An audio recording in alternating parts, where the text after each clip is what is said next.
кажется. Вот так выглядит метеоритный кратер.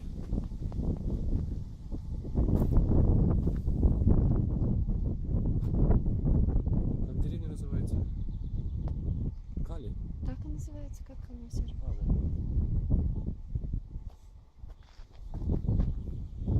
Деревня Кали недалеко от Курасана.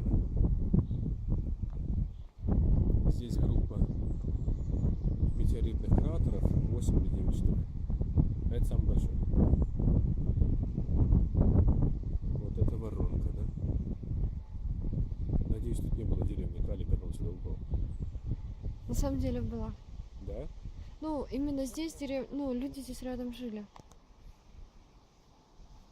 Наши книжки с тобой есть. Там это все рассказано. Нет? Ты читала? Нет? А зачем ты их с собой в туалет берешь? Фильм посмотрю. Кратер. Метеорит. Они помогают.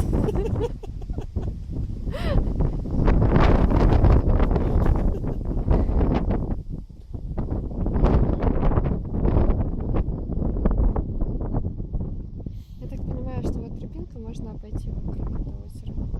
Да. И с той стороны, наверное, еще какой-то заход кратер. Как думаешь? Сейчас по GPS посмотрим. Их с космоса видно. Окей. Все, давай тогда пофоткаемся. Угу.